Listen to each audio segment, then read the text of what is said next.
It's 10:22 p.m. in the East, streaming live on Pride48.com. It's time for The Mix. My name is Daniel Brewer. I do not do this show alone. I do it with my best friend, Adam Burns. Adam, how are you this evening? I feel ill-prepared. Ill-prepared? I imagine my shock when I went to say Friday night and it came out like in the wrong tone because I still kind of have a little bit of a gravelly voice from my cold, and I was just like, there's not even a tone to that, but it's really big. Anyway, I'm doing excellent, Adam. Thank you for asking. But what were you saying? No, I was just saying I feel ill-prepared because we even met early. We met 45 minutes early. Well, 30 minutes early for you because you like to be places like an hour before things start. I do. I do. I can imagine the older you get, you're going to be one of those people that's like at the door to things before they even open the door. Like you go to a symphony concert, not that you would go. I don't know that you would necessarily go, but let's pretend you would go to a symphony concert. Okay. This is definitely. What's the name? Yes. What's the name of the show that is so good at Epcot with all the presidents? That is so The American Adventure. That so you'll be the person who's like there, like looking at your watch, like waiting for them to unlock the door. That will be you. But anyway, we met early. Yes. We went through stuff. I've been having, and this is not on the Trello, but you guys, I'm a technical person, I think. Yeah. But I cannot. Starting the sentence that way, though, leads one to believe. There are two problems. Three problems. Three problems. Imagine walking into your doctor for a second and they walk in the room and go, I'm a competent doctor, but however, no, I can write code. I understand all it. Like I can do all of that. Mm-hmm. Three problem. I have never been a hardware guy. I don't enjoy it. Like I don't enjoy building computers, doing cabling things, I don't like doing that. It's not something I've really focused on. I've never built a PC. Yeah. And you call yourself a tech guy. I don't understand like networking, Daniel, and pivot tables. Those two things, like right over my head. Like I can do anything Excel. I can run circles around anybody in Excel. But you ask me to do a pivot table, and I just like freeze up. Like I do not understand pivot tables. Anyway, so you're not alone in this, and I heard you rant about this on your other show, and I had the same thought, and I had to debate whether I wanted to talk to you about this tonight or whether I was going to call it into your show. But I'm going to talk to you about it right now, Adam. You're not the only person that hates pivot tables. There are many people that dislike pivot tables, and one of my coworkers was bitching about the thing that you were just bitching about. Basically, it's a pivot table. I don't understand them. I don't want to do. I never know which one it is. I have to go look up the formula. I don't know what to pull in where and like what. I said, stop. Microsoft has Copilot built into it now. You can just ask Excel to make a pivot table for you. And I just basically walked her through going up to the little prompt up there and says, can you turn this into a pivot table? And it asked a couple of questions and then it did it. And I'm just like, there, you don't have to know. It's just let Excel do it for you. Just don't fight the robot overlord. You know what? I'll have to look and see if we have that in our work Excel version yet. Cause I don't know that we ever. It's the online version, but which is included with your. Yeah, I know, but I still feel like they somehow keep that behind a little. Maybe they don't, but it feels like they do. Maybe that's not even possible. But we have direct. The Spit Valve factory is very close with Microsoft. Yeah. We're on calls with them all the time, and they do things for us because they love the Spit Valve factory. So they're scared of you. Yes. I can only see that like. We would have said, no, Microsoft, we don't want to go to the next version. We want you to build a way just for the Spit Valve factory to keep from going to, and probably there's a lot of big companies that way. But, I don't think anyone in the chat room or listening really wants to hear us talk about. No, it's true. So anyway, but what I was saying is, I've been having so many internet problems. Yeah. And we have all of these switches that I know you're going to be like, well, you shouldn't have bought switches. You should have just bought the but it's not, no, I don't like the bulbs. I have some bulbs. I hate it. You do. Do I sound like that? Exactly. But the switches, when they lose the internet connection, they will blink red. We have 2 or 3 switches that have been blinking red for like a month. I keep trying to reset them. They're not resetting. Today, my TV, it's wired. I have a wired connection on my TV. It's like, yes, network issue. I'm like, and I don't know. I'm like rebooting things. I don't know what to do. I'm not a network. Anyway, I'm just having problems today, but I'll get through it. We will muddle through. Well, you know what? It's fine, Adam. We're doing fine. Yeah.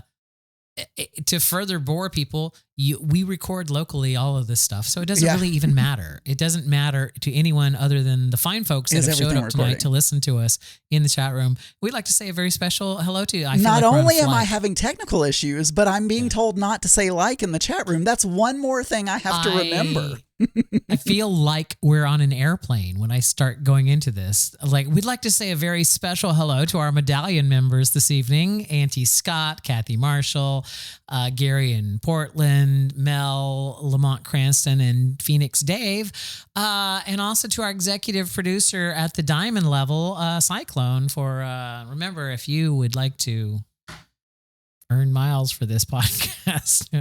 I mean, it does feel like a journey. Every week does feel like, it feels like we drag people for about 1,000 miles a week. That's listening to Mix Minus is similar to, the feeling you get after you've been drug on asphalt for 1,000 miles or so. That's about it. I kind of want to know, this is kind of unrelated to what you're saying, except for whatever reason, you saying that led my brain to think about number of viewers we get on YouTube. Yeah. And a few weeks ago, we got double the views that we normally get. And then it went back to what it was. Yes. And I'm like, what did we do that week? Or did YouTube just like, you know what? We'll just try them out this time. We'll just promote it for like 30 seconds, or whatever. Like, I don't know. Or did we do something? Because there's analytics for every single one of those things that you could dig into and find out. More than likely, there was something in the description, or at least within the first 200 characters of the description, that was a keyword that a lot of people were searching for, and so we got ranked higher on suggestions. But yeah, maybe we need Gen AI in our first 200 characters from now on. Let's just mention something. The only thing you can control on YouTube is your thumbnail and like your description, you like your SEO basically inside your description and stuff. And that's about it.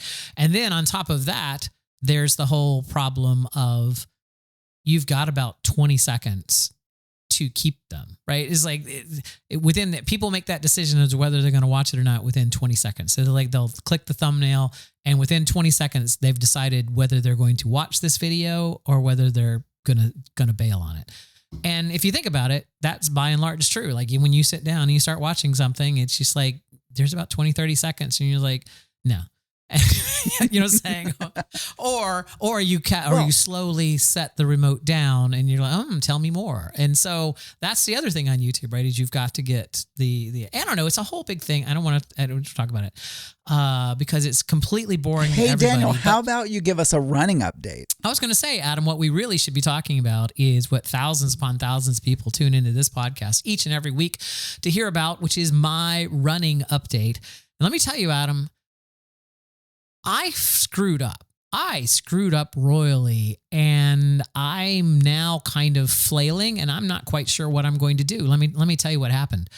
At the beginning of the summer, when it was really, really swampy and hot here in Florida, we invested in a treadmill, and we have been running inside on that treadmill for the past 2.5 months.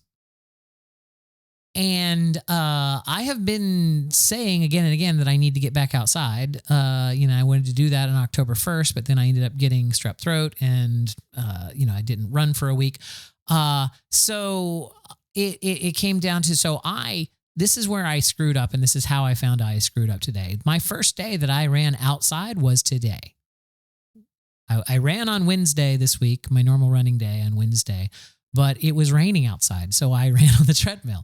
So today was the first day that I have actually run on asphalt since, for the past 2.5 months. And if you'll recall from last week, I was at 5 minutes running and a minute walking. That is the intervals. I mean, that sounds vaguely familiar. Sure.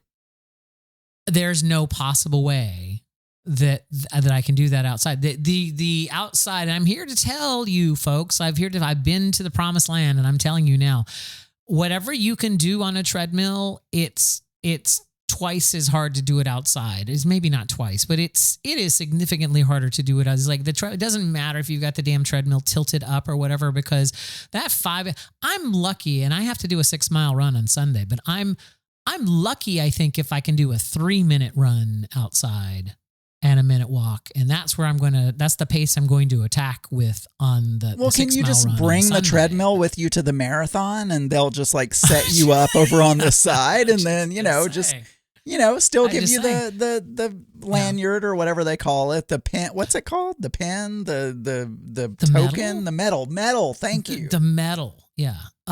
Here's the thing, Adam. I realized today I'm 2 weeks away from my Halloween race, and I'm 3 weeks away from my Wine and Dine 10K at Walt Disney. So we're not going to have a show those weekends, I don't think.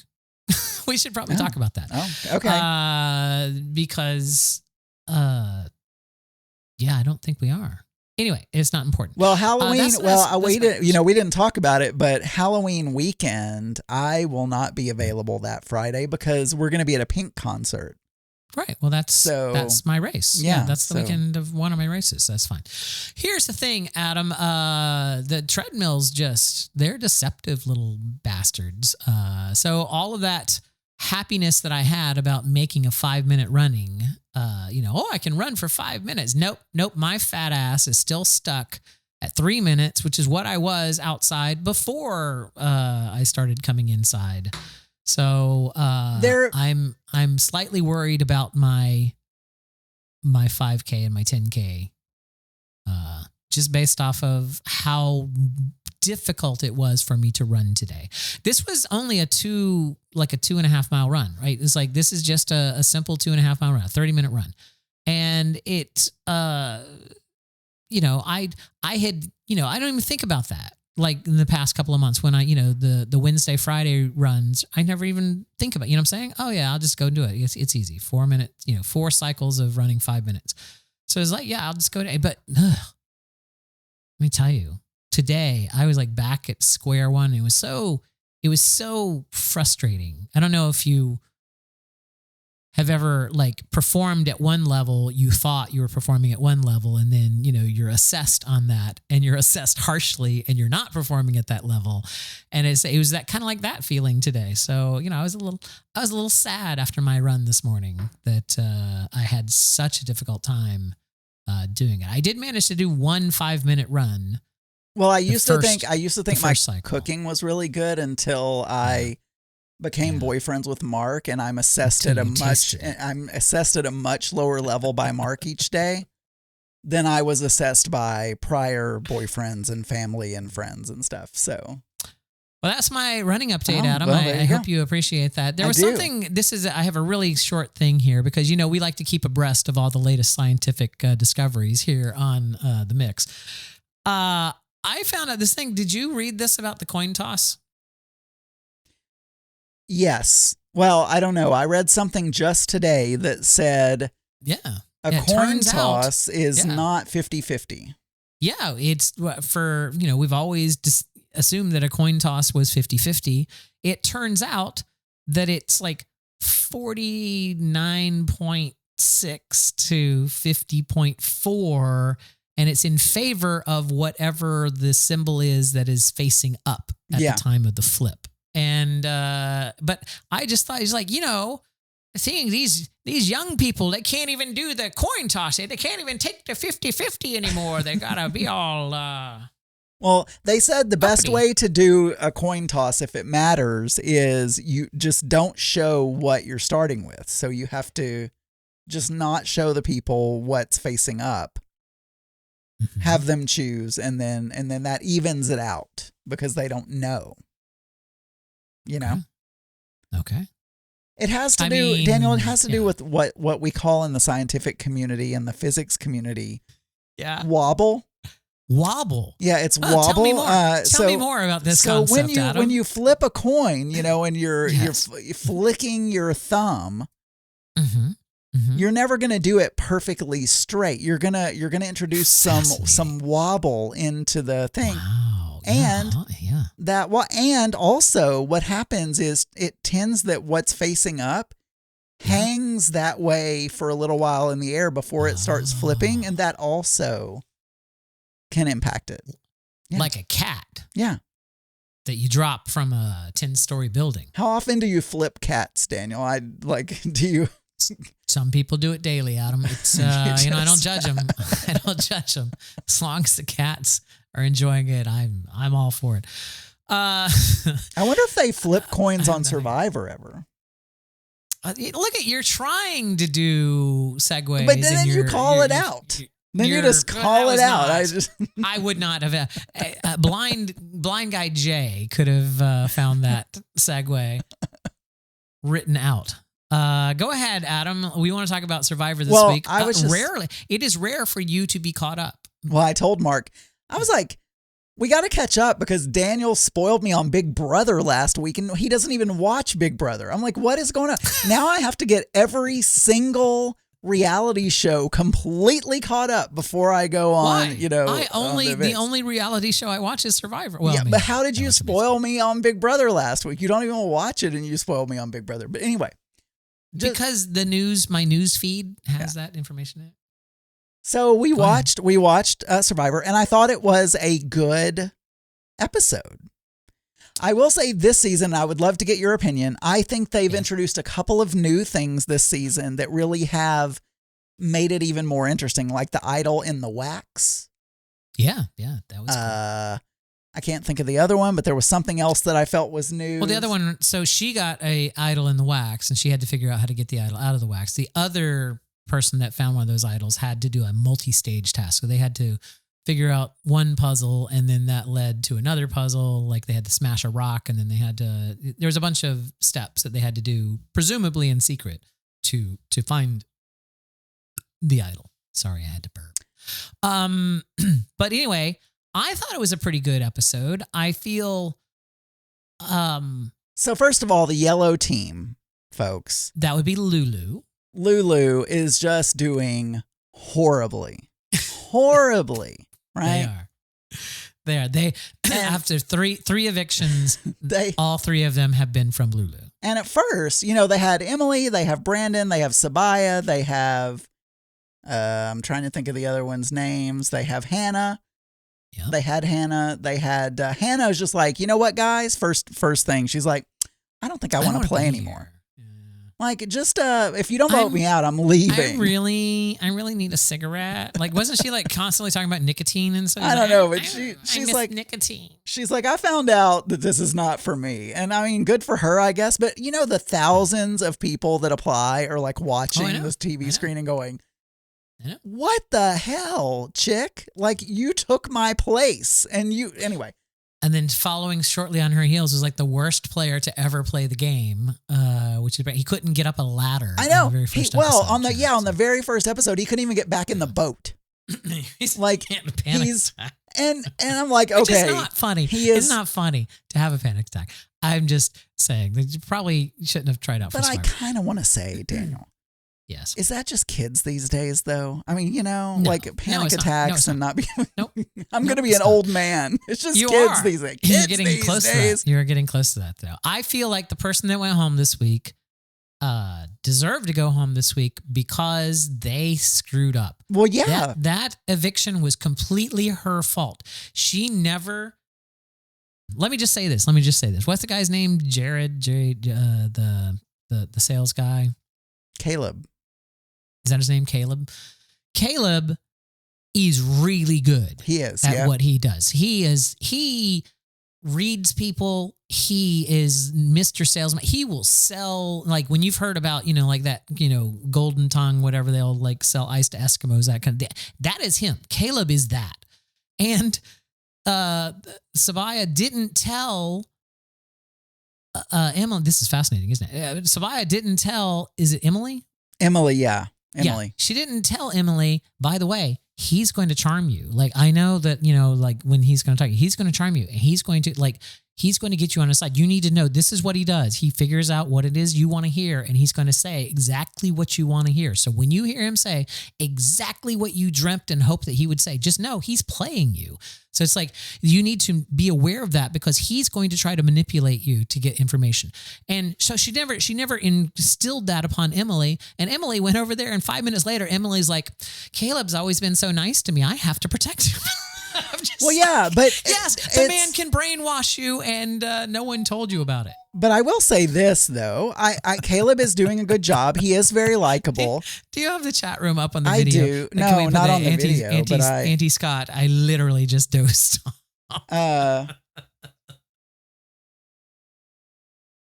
You know what, Auntie Scott? This is what this show is. Read the description of the show. It's a conversation between two gay best friends, Adam Burns and Daniel Brewer. It is. And we both happen to love Survivor. So just, piss off. Go to bed. Well, don't tell listeners to piss off. I love you, Auntie Scott. You can stay, but yeah, watch Survivor. Yes, you called him. I wrote this down on Wednesday's Little Geeky Gay. You called him venerable. Venerable? Did I? You did. Yes. Do you not know this? The venerable Auntie Scott. I can just imagine him coming in with a robe on, and all rise. The honorable, venerable Auntie Scott presiding over this podcast. Be seated. Anyway, I thought it was a good episode because, so first of all, Emily. I didn't like her in the beginning. Her personality was horrible, whatever. But I feel like she's getting more likable. And Caleb, I think he really does want to work with her because he was like, you know what? I can mold her to my image. He can control. Exactly. He's really good. I feel like Caleb is going to go really, really far in this game. He may. It's like, I would call him as a winner. And the way they're like, okay, we're going to tell her that we're voting for him. And then they told Caleb, okay, we're going to vote for Emily. And then Emily goes and says, hey, Caleb, I just want you to know they're going to vote for you. At first, he didn't believe. He just thought, oh, yeah, because that's what Sabaya told her or whatever. Right. But anyway, and then she didn't use her idol.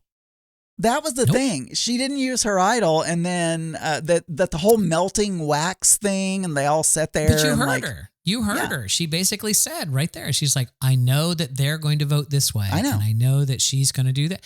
And it's like, and she was just wrong. She just horribly misread the situation. At least she went away smiling. She went away smiling. Other adjectives for Auntie Vera Charles. Vulnerable, vengeful, venomous, banal. Vegan.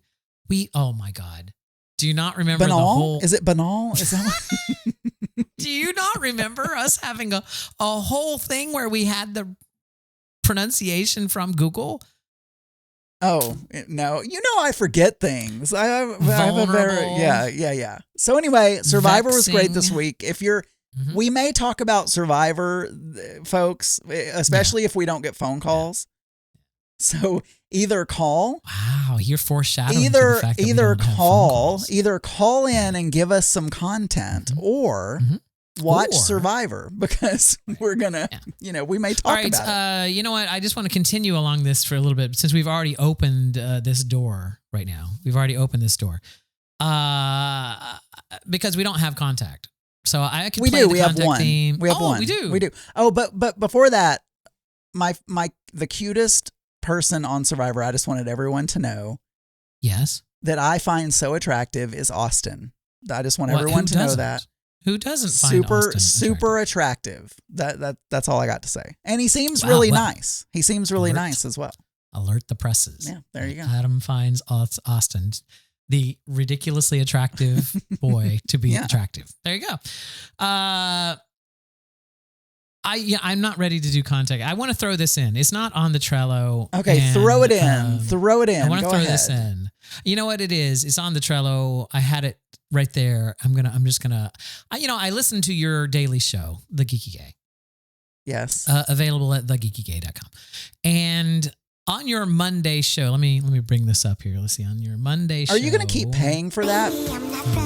For eternity? Keep paying for, yeah, absolutely. Oh, okay. On your Monday show, near the end of the show, when you're running out of time. It started out, first of all, we waited 10, they sat us in the bar, which we had a reservation. I thought, why are you seating us in the bar? Yeah, really.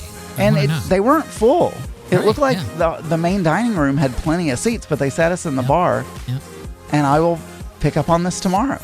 No, I forgot. No, did I forget? You didn't. No, it was not on the Tuesday show, not on the Wednesday show, where, by the way, you called Auntie Scott venerable. It was not on the Thursday show. People should call in and remind me. Like, I tried to do a Trello, but it's hard. I do a daily show, folks. I can't keep notes. Okay, but there was a restaurant. The restaurant you went to. Sucked. What is the name? What was the name of the Blackberry Brasserie. Okay, stop. It is a brasserie. Have you never heard of a brasserie before? I have, but I've always called it brasserie. Like my entire brasserie. A brasserie? Like a I believe it's a brasserie. Are you sure we have to say brasserie? I've always said brasserie, and everyone I've ever talked to has also said brasserie. The way I know how to say it is because Michael Caine owned one. I have a clip and here. The owner is standing right beside me. You may recognize him, Mr. Michael Caine, and welcome to City TV. Oh, thank you very much. Welcome to Miami. Mr. Caine, you have restaurants. Many people out here may not know that. You have many restaurants. I have 5 restaurants in London, in England, but this is my first restaurant in America, so it's very important to me. So he calls it a brasserie. He's using the London pronunciation. It's just French for a pub, basically. It's like it's like a place that serves a lot of meat. It's it's a warm. grill. If you look up the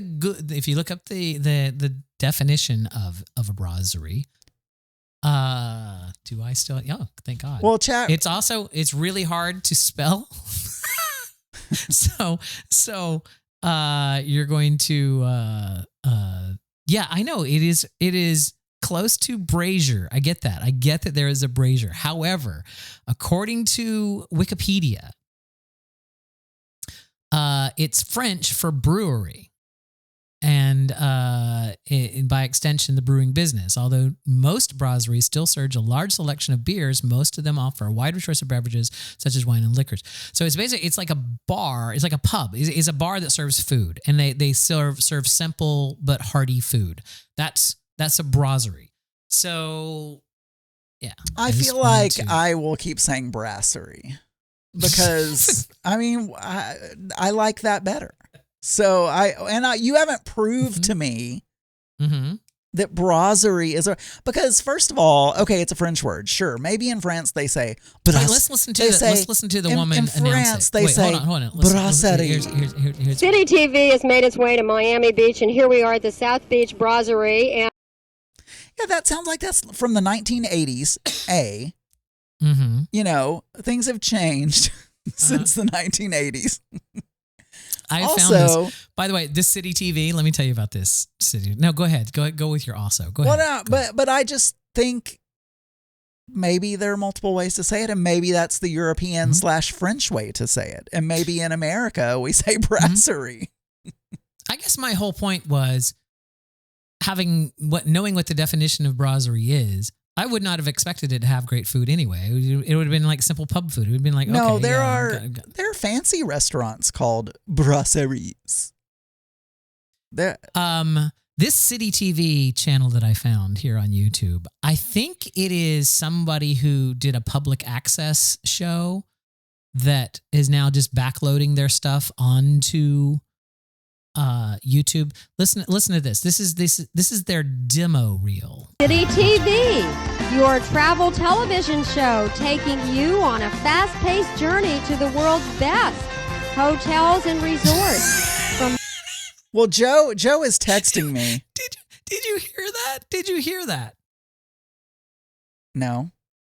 Okay, go ahead. Tell me what Joe. Apparently, Joe is listening live, and he is texting me. He says he just wanted to hear that. He just wanted to hear that. That's why. He's saying I can't find any pronunciation online that says it with an AZ, but I don't know what he means. AZ. They're all like brasserie. Brasserie. I don't know. Siri. Like I'm not sure what he's saying.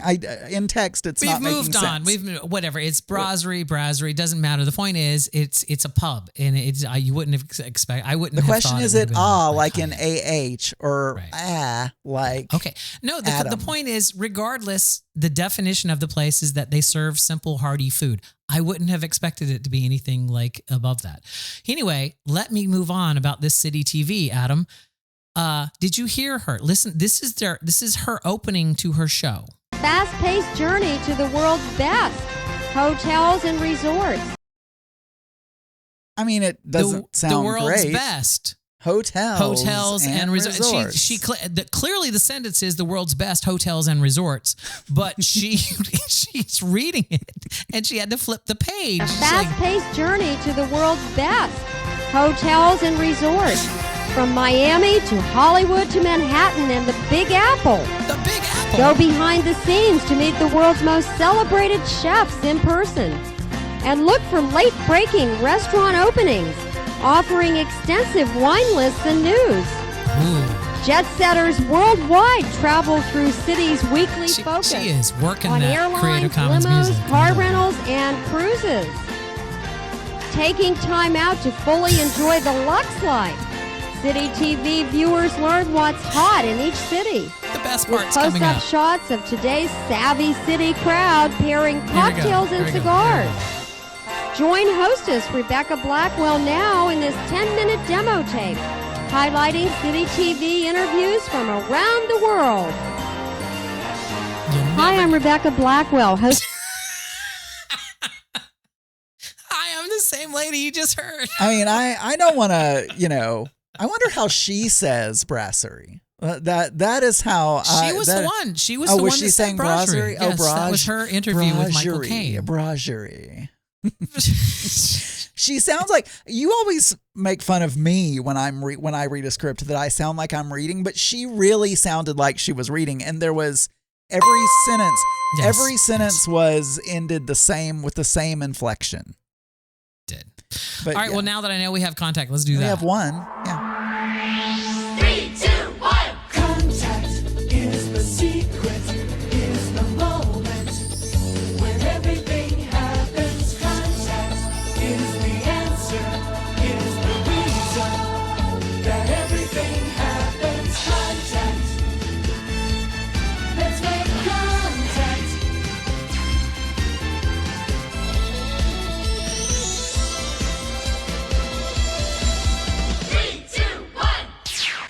Excellent. It is the contact segment. This is a segment of the show where we play your voicemails and read your emails. Adam, do we have any emails this week? No, we do not. Oh, you do not. Huh. It's almost as if people have stopped writing us at contact@mix-podcast.com. It's not almost. It's they have stopped. Please write us. Please, sir, may I have another? Do we have any voicemail? We have a voicemail. Where do I find it? Is it on the Trello? It is. It's where excellent. I always put them. Are you eating? I am. Yes. I'm. Just stop coming to me.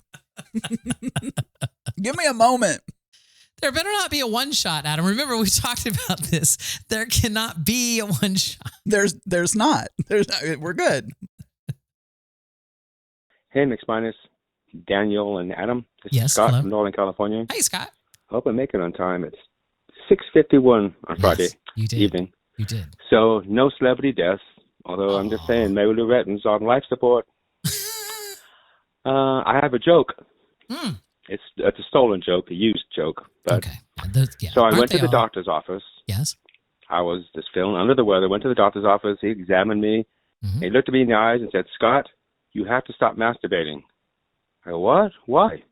He goes, "I have to examine you." Laugh. All right. Woodhaven. Bye. Woodhaven. You don't have to say bye if you say would. I like it. I like it. I knew the punchline, and yet still I laughed when I heard the punchline. So thank you, Scott. If you wanted to call in and give us your own version of a joke, whatever happened to Jimmy Bear? Remember Jimmy Bear used to call Fatty all the time and like would give his I don't know what happened. jokes. Yes, I do remember that. Yeah. I don't remember. I don't like know what jokes. happened to him. Yeah. I like jokes. I'm not, suddenly I feel like I'm Carson here. Yeah, I like jokes. I like jokes. Yeah. Move on. I don't know.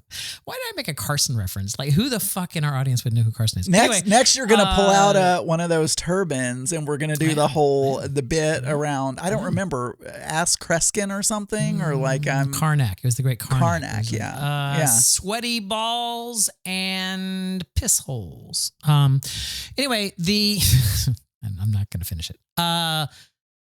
What am I doing? Oh, that was our contact.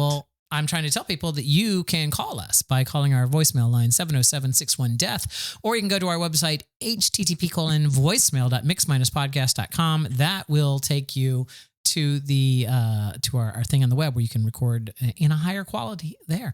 And just like Scott from Northern California, we also have the celebrity death phone is going on. Adam, why don't we just go ahead, because Scott said there were no celebrity deaths this week.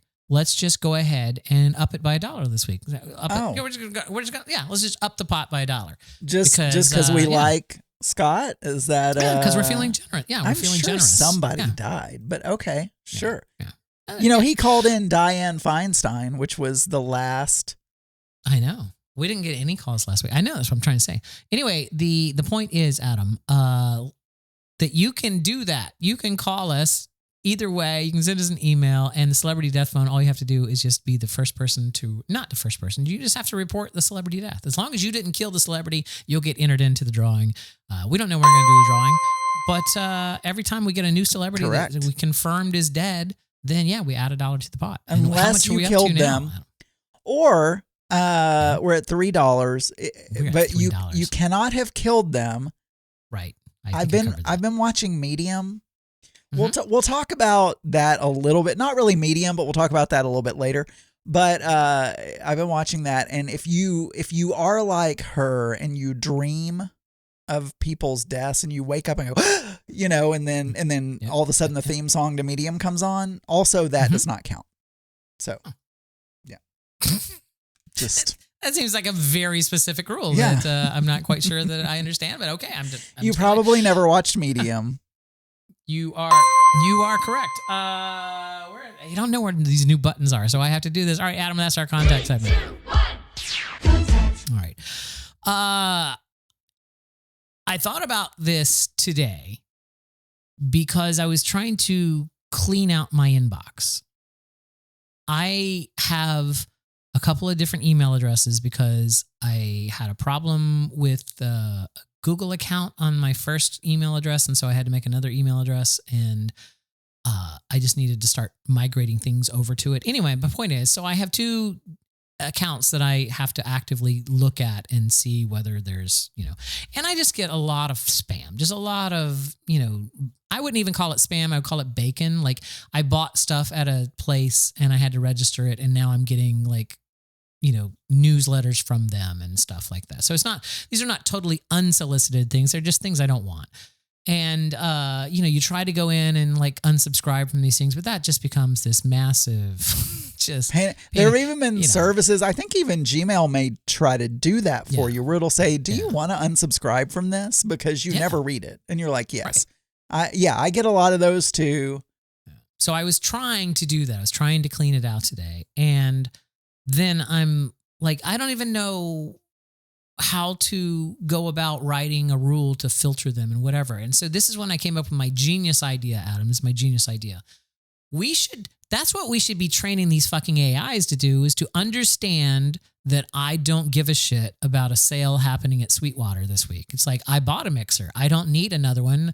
My life, my needs for mixers are not so great that I need to buy one every 6 months or something. You know what I'm saying? It's like, I bought a truck. I bought that truck a few years ago. So I'm pretty good on trucks for, a while. So I just feel like if we had some kind of AI that I could train to be like, hey, you know what? I just delete those things. I don't want them. Just deal with them. Tell them to take me off the list, throw it away. I don't want to know about it though. Just go do what you're going to do, Mr. AI, but I don't want to see that shit. I'm sure it's a work in progress, because literally they are throwing AI at the kitchen sink. Everything. AI is being thrown at, like I told you, my company, oh my God, put AI into everything. Like, it's chatbot this and, all of this other stuff. So I'm sure at some point Gmail will say, we have a new spam AI. I'm sure they're working on it. By the way, speaking of Sweetwater, yes, who is your personal salesman? Do you know who your personal salesman is? I do not. Because I get calls. I get calls from my personal salesman. He's like, hey, Adam, I just wanted to check. Yes, I opted out of that. Yes. Oh, I didn't know you could opt out of it. I when they called, I said, please don't call me again. I do not want to be called. Oh. And he's like, how's your podcast going? I hear, there's a new thing that we're, getting in that might help with your podcast. Yeah. His name's Ryan. He's very nice. He's cute. Nice He's guy. cute too. Nice yeah. Is it wrong that I heard Bryce Castillo say on Cord Killers?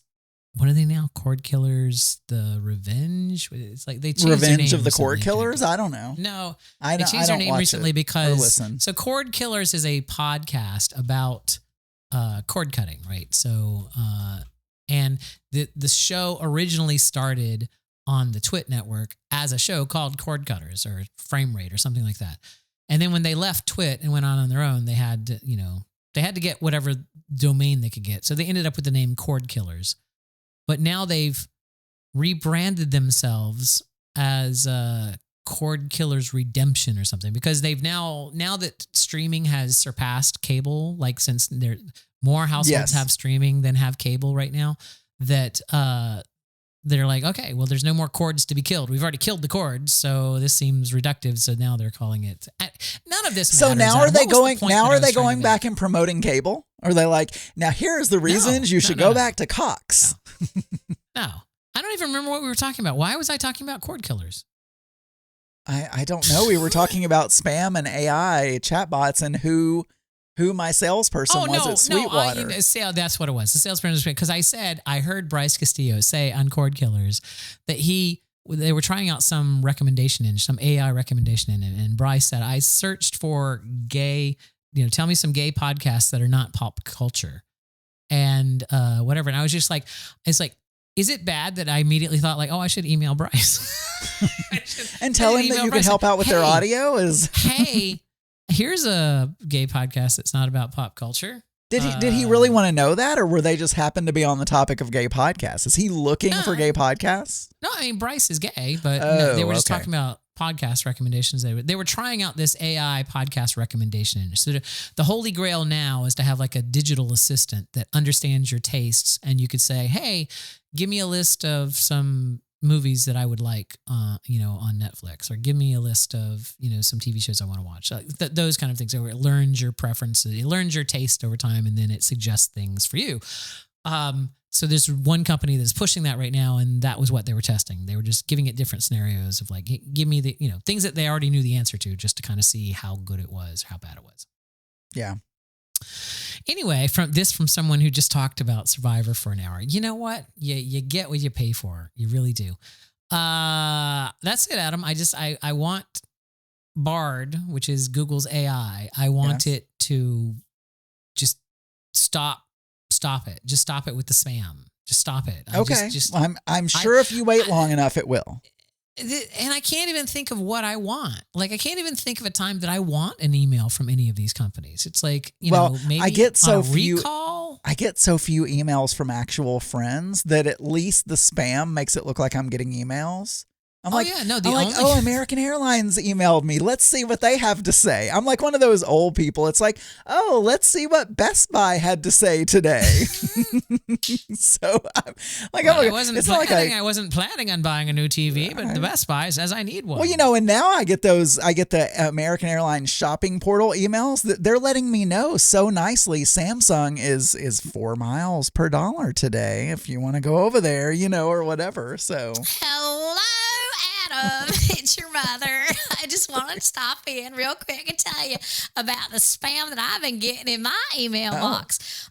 Because some of the ladies at the church, I told them that I was on your podcast, and they were like, "Oh, we want to listen to that. Like, where would we find that?" And I was like, "Oh, I don't think it's in America. I think it's you have to be overseas to hear it."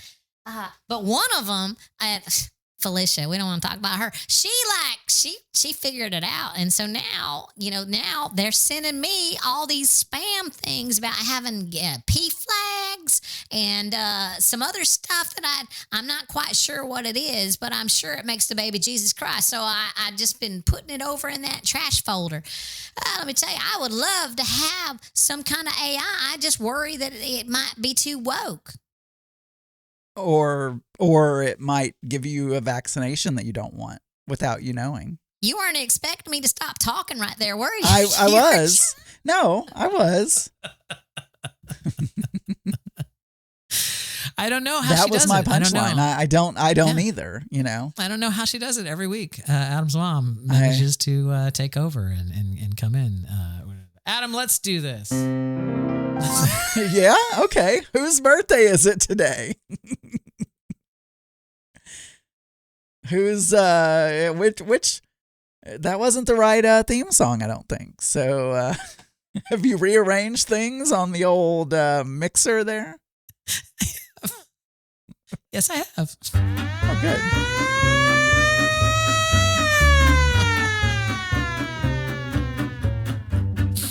News game. It's the news game. It's the news game.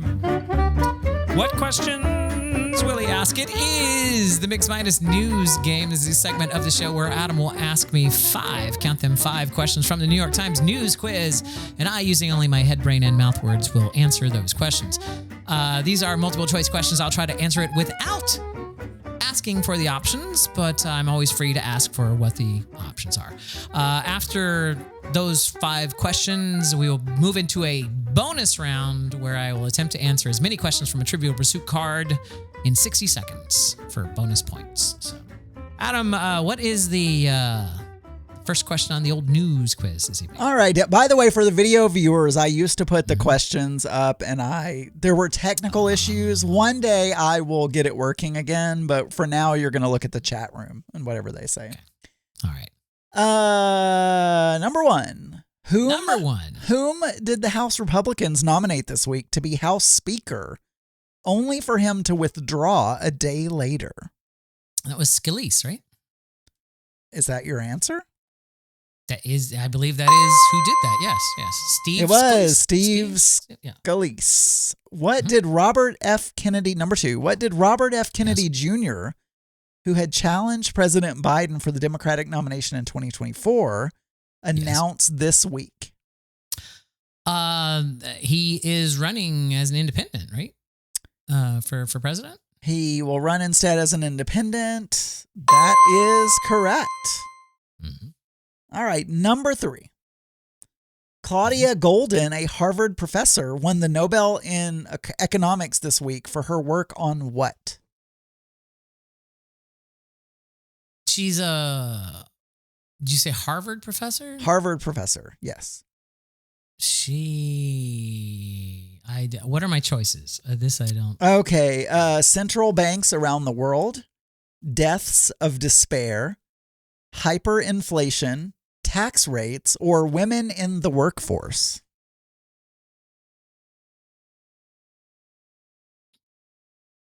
So our executive producer is saying women's wages, but I never would have picked that because I would have felt that would have been too obvious. I don't actually know the answer. I'm going to go with the one right before that. What was the one right before? Tax rates? Yeah, tax rate or something like that. That would be. Well, thank you for not cheating. It is women in the workforce. That was number 3. It was number 3. Was it, or was that number 4? It was number 3. Kevin Kiptum of Kenya broke the world marathon record last weekend, becoming the first to run a record-eligible marathon in under 2 minutes and 1 second. Yes. In which city did he do this? That was Chicago. Look at you, Mr. Runner. I know. Now that I run, I can ask you sports questions as long as they're about running. That's not. Scientists use, this is number 5, by the way, scientists use the gene editing technology CRISPR to create resistance to bird flu in which animal? It was a bird, and it was it chickens? What are my choices? Camels, Just the birds. chickens, humans, pigeons, or squirrels? Yeah, it was chickens. Because I was just like, oh yeah, bird flu for the birds. That is correct. You got 4 out of 5 on 4 that out of one. 5. 4 out of 5. I just need to make up 1 point here on the bonus round. So all I need to do is say, hey, let's put 60 seconds up on the big board. The game begins in 3, 2, 1. What new country considered German, French, and Greek as official languages before settling on English? What country? New country. New country. Oh, New Zealand. The United States. What real-life series is hosted by a former member of TV's The Untouchables? What real-life series is hosted by a former member of TV's The Untouchables? Right, there wasn't this Unsolved Mysteries? Wasn't it Robert Stack or something? Yeah. That is correct. Did you say current though? Did you start it with current? I know, I didn't say Okay, say I only have current. 15 seconds. Come on. What 1876 battle did Jacob Horner miss due to the 7th Cavalry shortage of horses? The Battle of the Big Bulge? Little Bighorn. What hit the market alongside spinach as the first frozen vegetables? Bird's eye. No, it was what vegetable? Oh, beans, right? Wasn't it beans? Peas. Or peas. You got one. But there you go. I got the one. That's all I needed to give me a 5, Adam. I got 4 on the main quiz. Got the 1 bonus point that takes me up to 5. What more could you ask for, Adam, right there? That is a 100%. Oh, look. It must be drink o'clock somewhere because Archer has just entered the chat room. Anyway, Adam, that's the old news quiz. Once again, I think this is the short version. I'm pretty sure this is the trimmed down one. See, and then I still have this on the different pad. So it's like I need to move those two closer together. Yeah. I was going to do that last week, and I did. You were. That's why I was in my Gmail. I'm like, why am I in my Gmail again? What am I doing in Gmail? And it's like, oh yeah, that's right. Because each and every week, our executive producer, Cyclone, emails us an enormous compendium of information of things that are happening, or things that have happened on this date, the date that we're recording, October 13th of some other year. So, all that talk about net neutrality and everything, it's basically because Cyclone uses so much bandwidth sending us this information every week. It's fine for us to do this segment, but you skipped a topic. But it's fine. We can go and just shove it at the end. Sure. I mean, I can stop this. If you want to do both back to back, that's fine. Or if you want to spread them out, we can do it now. It's up to you. I forgot that I did that.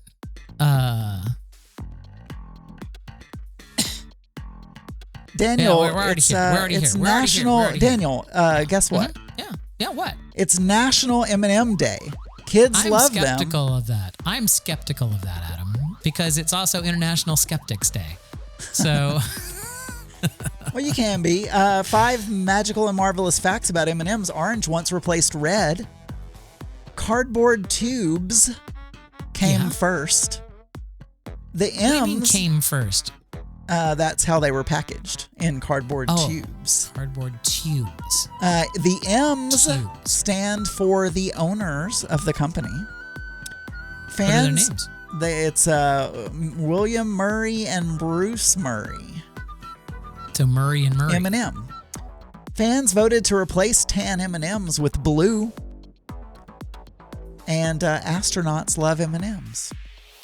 Wow. There you go.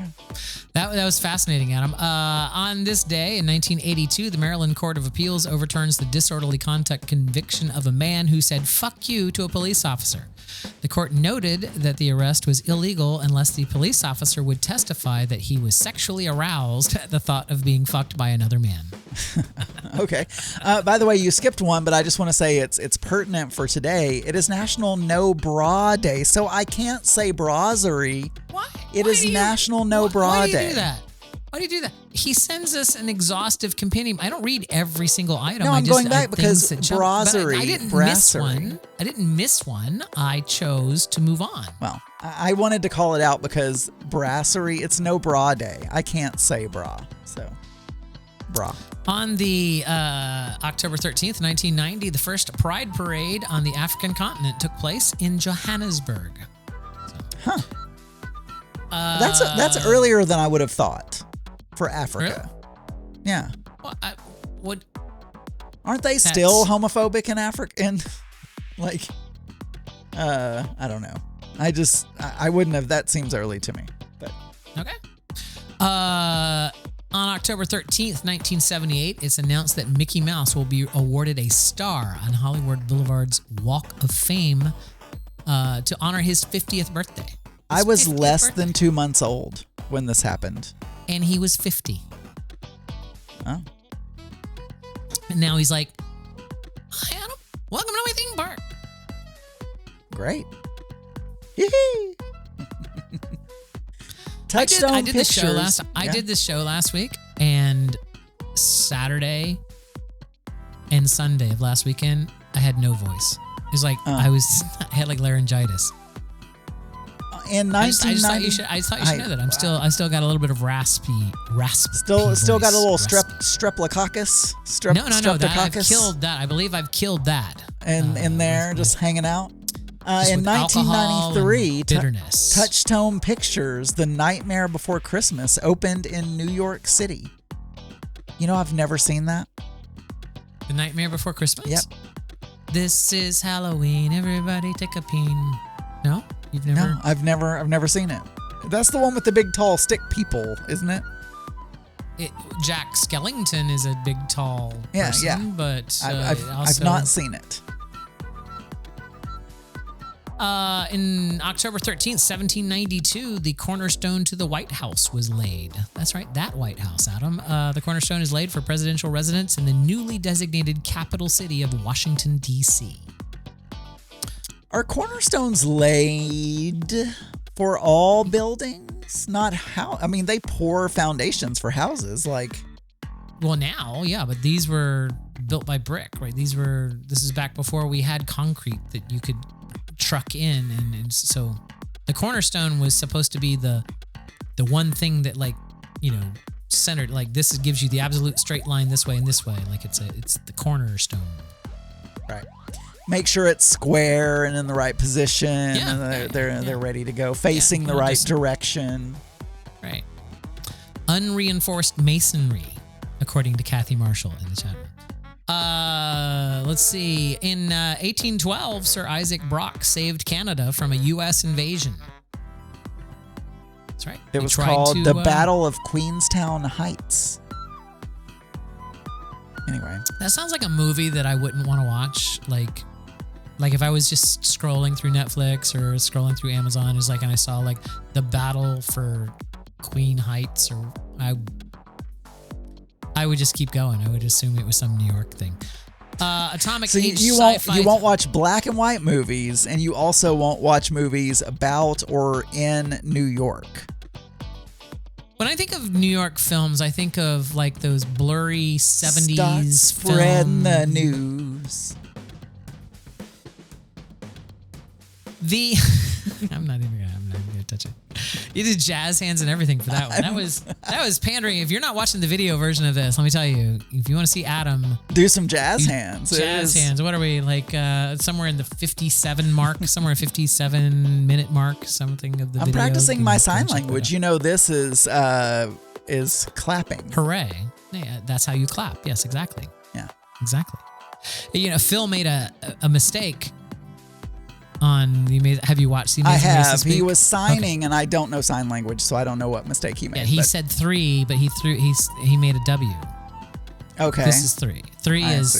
This is 3 because this is actually 6. See, because you can count on one hand up to 10, right? So it's like 1, 2, 3, 4, 5, 6.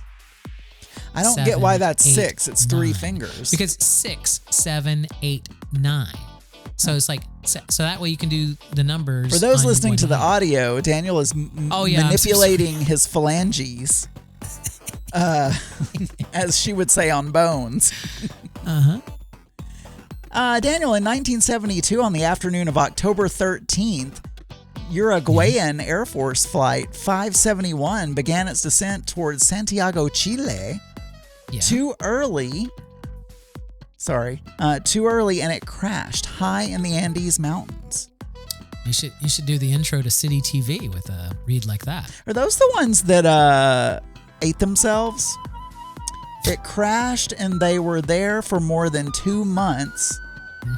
16 of the 45 who boarded the plane were rescued, and it was a rugby club. I feel like these are the ones that ate themselves. 8 people. Okay. Only you can tell because I'm not looking at that anymore. I've moved on to a much more reliable source of news, which is, of course, the Weekly World News from October 13th of 1998. Granny Spice, Adam. U.S. Attorney Janet Reno may appear with the Spice Girls. Oh, I wasn't looking at it, and I was literally going to say, like an old member of the Spice Girls. That's what I was. Exactly. Oh, That's Granny exactly what it Spice. is, Look at Adam. that. Yeah. Janet Reno, after her whirlwind fun thing on Saturday Night Live. The world collapsed. Is Janet Reno the one that came out and said this was when I was in high school or something, and was saying masturbation was like a good form of birth control or something like that? You're thinking of Jocelyn Elder. Oh, Jocelyn Elder. Okay. Yeah, who was Elder. I'm sorry, Lamont. Jocelyn Elder. She was the Surgeon General. She was the Attorney Surgeon General who said that masturbation is actually good for you. And it's a normal, healthy thing to do. And she basically got booted out of her position for saying that. Daniel, by the way, did you know, warning, your toilet paper can kill you. Oh, wow. Like a paper cut? Most brands of toilet paper contain formaldehyde, a dangerous cancer-causing chemical. Scientists now are warning the public. Exposure to the hazardous chemical can result in deadly rectal and colon cancer, devastating malignancies that literally eat you alive, slowly and painfully. A bizarre dance craze in which people bob their heads and flail their limbs frenetically for up to 24 hours at a time is sweeping the Holy Land, Adam, and fans claim it induces an incredible high. Oh, cool. These teens out there just flailing their hands for 24 hours. It was the hips when Elvis, was... Now they're moving to the hands. I don't know. I don't even want to know that. Wife's life saved by lots of sex? Experimental procedure saved Phyllis Crivello's life. Now she and her husband Frank keep one of the defective kidneys in it. Instead of rejecting it, Phyllis' body, constant lovemaking gave her a tolerance for his tissue. Right. I was trying to think, how does sex have to do with the kidney? Like, I don't... Oh, wait. This is the logic on this story. So, because he fucks her and comes in her, she has developed a tolerance for his tissue, aka his sperm. Yes. So when she got his kidney as a transplant, she didn't reject it because she was, Before an organ transplant, you should have loads of sex with the person who's donating, but you have to be the reciprocal. Yeah, you have to be the of their seed. You have to, exactly. Right. Adam, I think we have to do this. I should probably figure out some way of doing that, but a lot of people have a birthday on this day, October 13th. I'm being asked in the chat room if my right eyebrow is really bushy. My eyebrows are both the same bushiness. I do have some hair that's actually coming down here. Anyway, go ahead. Happy birthday, Noah Crawford, who's 29. Really? American actor and singer from My Name is Earl. Oh, I don't know that I know him. There's a photo of him there, Daniel, if you don't know who he is. I don't know that I recognize that photo. Okay, go ahead. Tell me more. Ian Thorpe is Australian retired swimmer. He's 41. Billy Bush, 52. Billy Bush was the one that was on mic with Trump when he said he liked to grab women by the pussies. Sasha Baron Cohen. God, Jesus Christ. Sasha Baron Cohen turned 52. He's only 52? Wow. I would have thought he was older than me. 52. Yeah. Let's see. Marie Osmond, 64. Sammy Hagar, 76. Paul Simon, 82. And Lenny Bruce was born on this day. Died in 1966. Anyone else that you want to call out? Nope. No. Well, then you know what we say, Adam. We say, Tiffany from all Trump of us is 30. here- yeah, I've already started the ending music, Adam, and I have to say happy birthday to them. Lumity is 39. We've left the birthday segment. Have we though? Have we? Okay, let's see if you hear this. I don't know if you're going to hear this, but we're going to try it, okay? We're going to try it. It's a brave experiment, Here we go. ladies and gentlemen. Here we go. Tell me when you hear disaster. something. A presidency shrouded. After disaster. Wait a minute. Okay. After disaster. A presidency shrouded in failure. But the one thing that can save Joe Biden?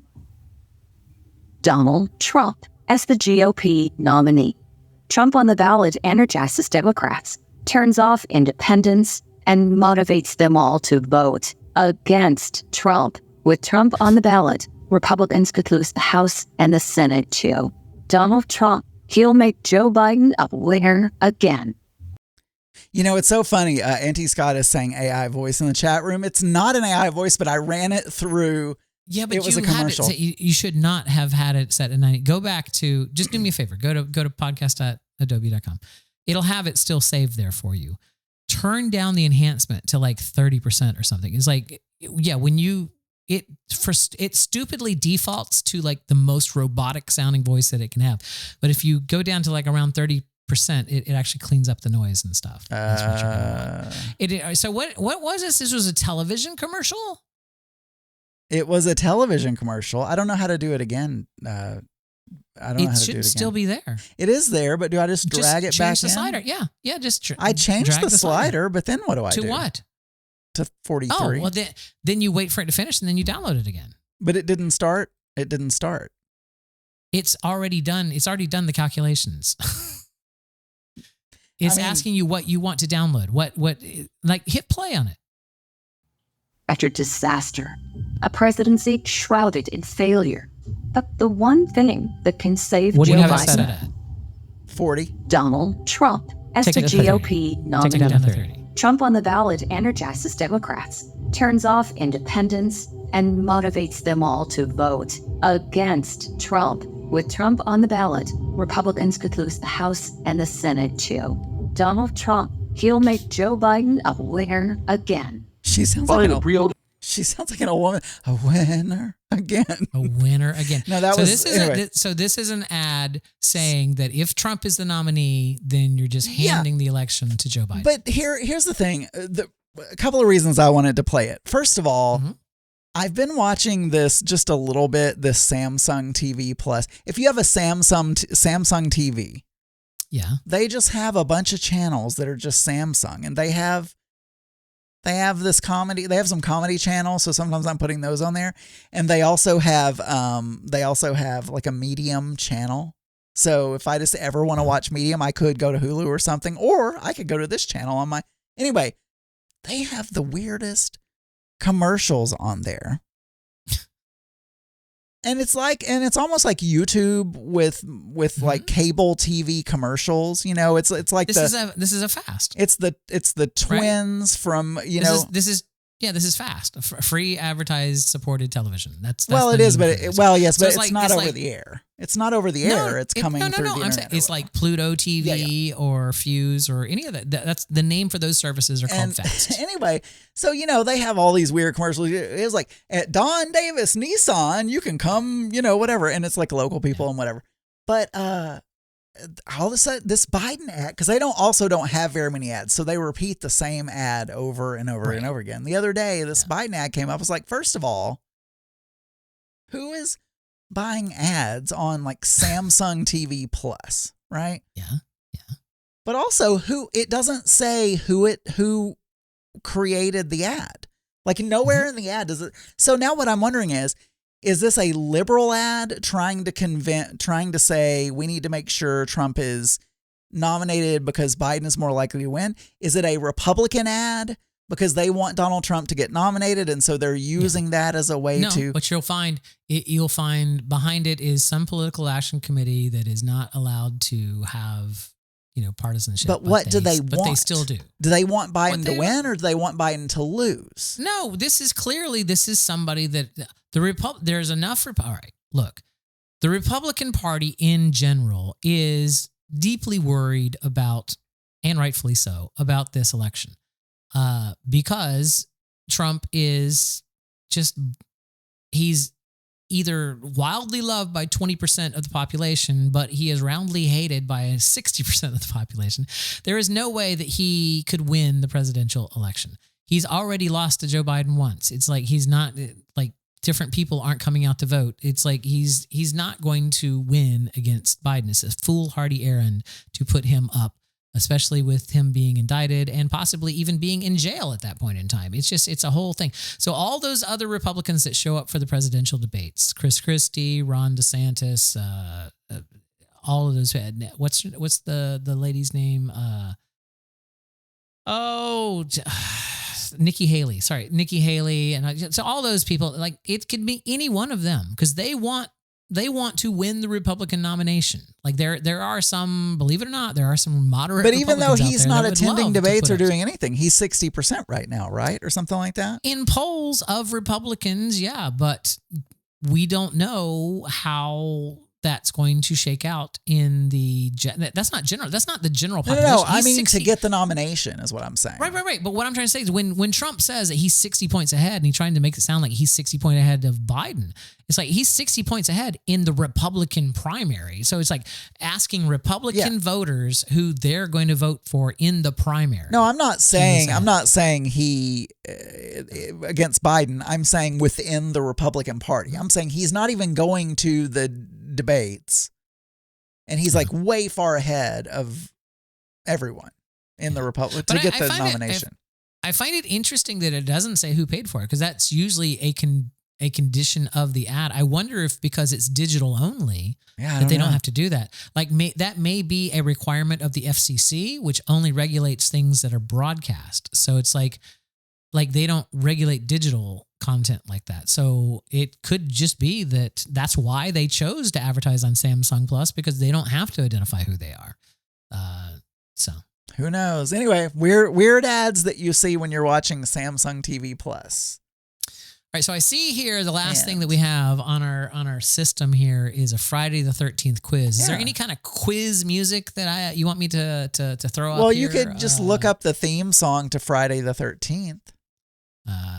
Friday the 13th theme song. All right, it is 3 minutes and 42 seconds long. So okay, sure. Just it's not the. See, I was wanting to do the bum bum bum bum bum bum bum bum bum or whatever, but that's Halloween. That's not Friday the 13th. So we can't do that.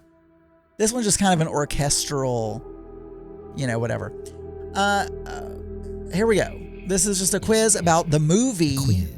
The movie. Friday the 13th. What By film? The way, I've never seen Friday the 13th. Oh, good. What film influenced the first Friday the 13th? Was it Jaws? Was it Halloween? Or was it Nightmare on Elm Street?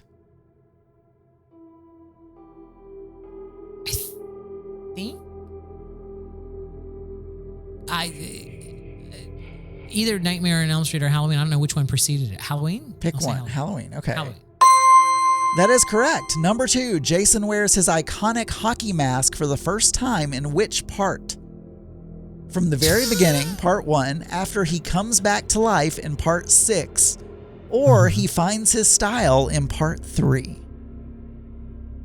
I'm going to go with my phone a friend. I'm going to phone Auntie Scott. Auntie Scott says 3, so I'm going to go with 3. That is correct. Number 3. Which 80s actor did not appear in the franchise? Was it Kevin Bacon, Corey Feldman, or Cary Green? Who the fuck is Carrie Green? I don't know. I think it was Kevin Bacon. Kevin Bacon was never in Friday the 13th. Oh, that's incorrect. It was Carrie Green. Who the fuck is Carrie Green? Number 4. The name of the summer camp is in the franchise is what? Pine Valley, Crystal Lake, or Clearwater? It's Crystal Lake. It's Crystal Lake. That's correct. Number 5. Who is the killer in the first film? Jason, the camp counselor, or Jason's mommy? Jason's mom. Correct. I know you're just reading the chat room. If you've never seen the movie and you're like getting the... Anyway, I didn't ask. I said Crystal Lake before Auntie Scott. How is Jason first resurrected? Is it telekinesis, electric shock, or by lightning bolt? Cyclone says Viagra. I know. I see this. I'm waiting for Auntie Scott to type something in. The last two are the same. I don't care, Auntie Scott. Just tell me. Electric shock or lightning bolt? Lightning. It was a lightning bolt. That is correct. Number 7, Jason. But he is right. He is right. An electric shock. You would have gotten an electric shock. You can use a extension cord or nature. Yes. Jason visits what big city? Chicago, Las Vegas, or Manhattan? Oh, Manhattan, right? Wasn't it Jason? That is correct. Number 8. Yeah. In parts 1 through 8, how many times is Jason not the killer? None, 0? Twice, or just that once? Oh, once. Because it was Jason's mom. Incorrect. It is twice. Jason's last name is what? Voorhees? Is that correct? Voorhees? That is correct. Number 10. In what? Man, there are a lot of questions on this. In parts 1 through 8, how many stuntmen are credited I bet you with there's 13. I bet you there's 13 Oh, you know what? There might questions. be. How many stuntmen are credited with playing Jason? 6, 3, or 8? Oh. 6. That is correct. Before wearing his mask, Jason wore a pillowcase, a potato sack, or an animal hide. I think it was a potato sack. I remember there was like a close... Incorrect. Oh, shit. I don't remember that then. Number 12. Jason is first seen as a child in part 1, part 3, or part 4. No. Auntie Scott is trying to say pillow sack. Jason is first seen as a child. One. Okay. It takes a village. By the way, there are 13. The inspiration for the film started with a crew crime story, the title, or an old camp photograph. Title. That is correct. Okay, it's not giving me a sum. That was 13. Oh, 13? Daniel, you are a Friday the 13th expert. Wow. You have the mental amazing. powers to take on any obstacle. It doesn't give me a number, but you're an expert. It's like they know me. It's like I feel a certain kinship to them that they clearly know me. I'm able to take on any obstacle. You got 10 out of 13, so that's not... Well, you in the chat room got 10 out of 13. Is anybody... Do you know... This is just a random question. Anyone in the chat room can give me an answer to this. What is the name of the theme of the game show that the Big Fatties theme is from? Do we know? You mean his podcast theme? Yeah. His podcast theme. I don't even remember what his theme sounds like. Wild. We watch speaking of old game shows while you're looking that up, we watch an old game show that's been brought back, and I really like it, but I don't think Mark likes it because there's not any participation or comedy really. It's pressure luck. And I feel like Mark likes a trivia where we can compete against each other, or he likes, something where you can participate. But I really like it. I really like pressure luck. No whammies, no whammies, no whammies. Stop.